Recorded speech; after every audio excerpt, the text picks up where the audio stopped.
Good morning, everyone, and thank you for joining me. Now, in my last live, I had a request from Clare Rees, and Clare has got an interview next Monday, so good luck with your interview. And she was looking for a particular look for her interview that's going to make her look very well groomed and professional. And yeah, let's hope that they take her on from this. And so I've created a makeup look that I think will fit the bill. And I filmed this yesterday, so I hope you enjoy it. Now, just ignore my hair. My hair isn't very well groomed. I'm having a bit of a bad hair week. So just imagine that my hair is very well groomed when you look at this makeup look. And hopefully the rest of my face will look so by the end. So let's get going with this look. So first on in, you will see me waving hello to you. Hello. And I'm putting some Flawless Filter as a base. Now, the reason I'm doing this is I'm going to use Charlotte's Airbrush Flawless Foundation. Now, you don't have to use Airbrush Flawless Foundation, but you want a sort of high coverage, semi-matte foundation that is going to look very well groomed and very flawless. So you could use Estée Lauder Double Wear, or you could use MAC Pro Longwear waterproof foundation, because you basically don't want to look too glowy. So that's why I put the Flawless Filter underneath. You want to look a little bit glowy, but you don't want to look too glowy, because then it's going to make you look like you're sweating and you're nervous. And you want to look as cool as a cucumber, like you're taking all of this in your stride. So I am putting on Airbrush Flawless Foundation, dotting it over areas where I need a second layer, as you can see. And then I'm putting on Magic Away in shade 7. Now, I normally use shade 6 under my eyes, but I just wanted a slight brightening. So just go one shade lighter than your skin tone, because you don't want this to look like makeup. You just want to look well groomed. So this will give you enough brightening to go one shade lighter. And then I'm using shade 7.5, which is my skin tone for any other blemishes, and concentrating on round the mouth because I'm going to be using that red lipstick. And now I'm showing you the airbrush powder, which is in shade 1. I'm using under my eyes and on highlighted points down the centre of my face. And then I'm using shade 2 on the rest of my face. Now, use quite a bit of this, because by the time you get to the interview, you know, you're going to be a little bit nervous, a bit sweaty. You want that powder to keep your foundation on. You don't want it running, so you can afford to. It will all sink in at the end. And then I'm putting on, again, to make me look well groomed, is to actually contour your face, because that will make you look really well groomed and just smart.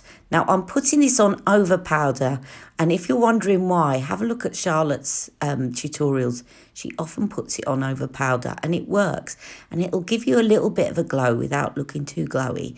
It just really works. Now, on being well groomed, you want to make sure that your eyebrows are well groomed. Now, I didn't take too long on this because I was in a bit of a rush. You probably want to take a bit longer. But I'm using a pencil. This is Benefit Precisely My Brow, which is very fine and will help you to draw in hairs very finely. But you can use any eyebrow pencil, but don't forget to brush through once you've used a pencil so it doesn't look like a pencil. And then I'm using Gimme Brow. Again, Charlotte does Legendary Brows. Any of those kind of mascara type brow ones will do, just to set them. And now I'm going in with Charlotte's Sophisticate palette, which is great, and I'm using the prime shade, and as you can see, it doesn't look like I'm putting anything on my lids, but that's what we want. We don't want it to look like makeup. We just want to look flawless and well groomed. So and then I'm using the enhanced shade. Now, this is the only matte palette that Charlotte Tilbury, complete matte palette, that she does. Really good if you've got hooded lids, because it really does hide the hood, and it's very, very flattering. So I'm putting that on the mobile lid and up into the crease, and then I'm going in with the enhanced shade, and I'm tucking that in, now building up and accentuating the eyes by building it up in the corner and into the crease, like so. Now, Charlotte has a pop shade in here, but it's not like a traditional pop shades.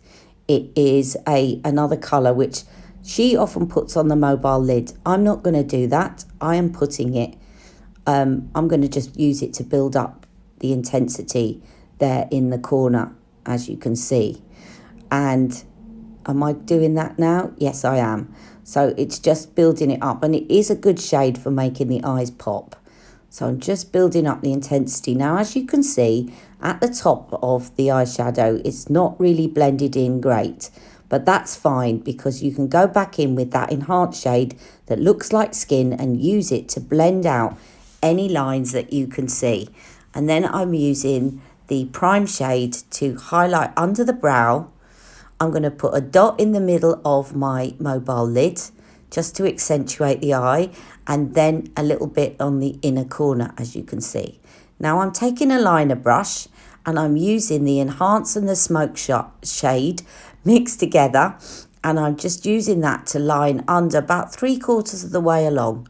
Okay, and then I'm taking it and I'm using it also to line my eyes. Now I did go back in with a rock and coal, but if you're like me and you've got watery eyes and you're afraid that your eyeshadow's going to run or your liner's going to run, and you've got an interview coming up, this is really good because the powder is a lot more forgiving in terms of blending.